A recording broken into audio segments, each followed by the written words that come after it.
This is a biographical post about Jim Thompson, a Princeton-educated American architect who immigrated to Thailand in the 1950s and started a silk business there.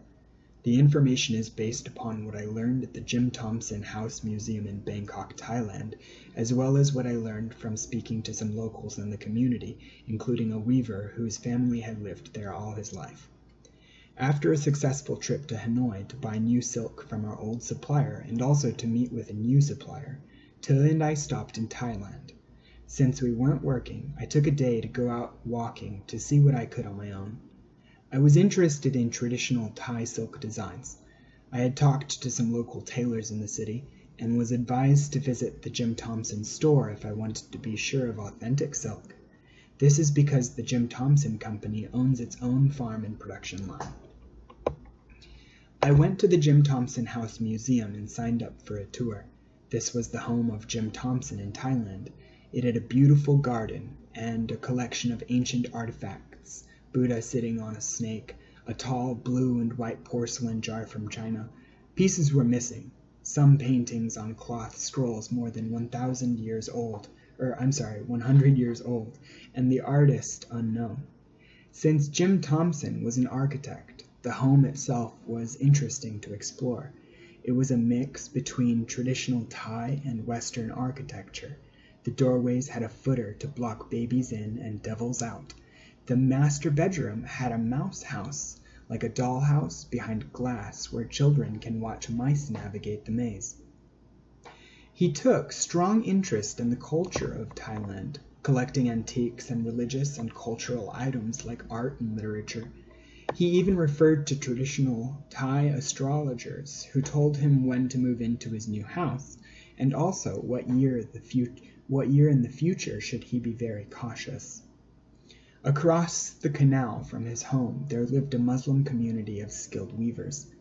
Mr. Thompson created designs which drew inspiration from Chinese porcelain and Thai art. With the partnership of this weaving community across the canal, Jim Thompson was producing silk.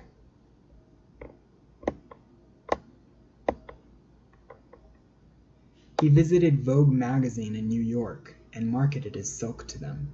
When they picked it up, he became very successful. His business swelled the silk industry in the community across the canal. I spoke to an old Thai man who had lived in this community all his life. He shared the black and white photos in this post.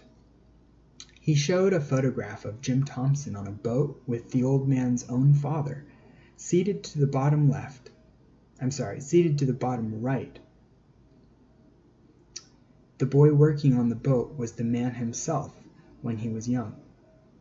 He showed me his house where his family still produces hand-woven silk. There was a machine for spinning thread, a loom, and a rainbow of dyed silks hanging to dry in the attic. But the story of their cottage industry was not all happy. It was connected to Jim Thompson's success and dwindled after his mysterious disappearance. It happened while traveling in the jungles of Malaysia in 1967, the very year that the astrologer had warned about. He took a walk into the trees alone and was never seen again. Nobody knows what happened.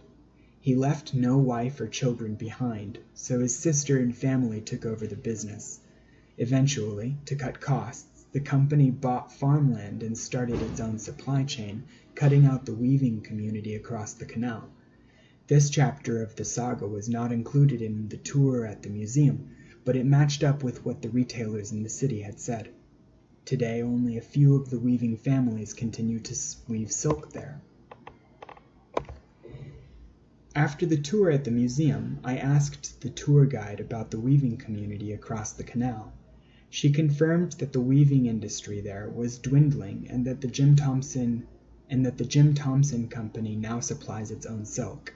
However, the tour guide was friendly and encouraging when I told her that I was interested in looking at traditional Thai designs more than designer silk from Italy and different designers.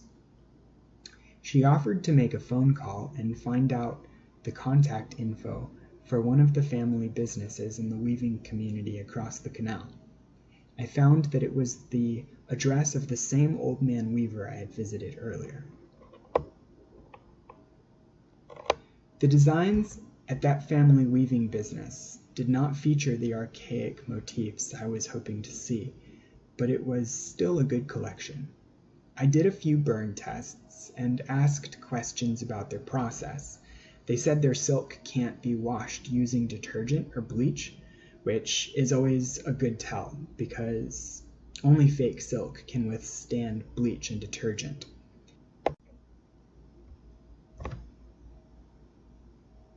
The price range was about what one would expect to pay for authentic silk. I bought a piece, and I look forward to the day when I can buy a microscope and see the fibers closely. At the present time, the scrunchies and the upcoming products in the Possum's Time collection are not from Thailand. They're not from this supplier that I found on this day. Instead, they are woven by our supplier in Ha Dom, Hanoi, in Vietnam.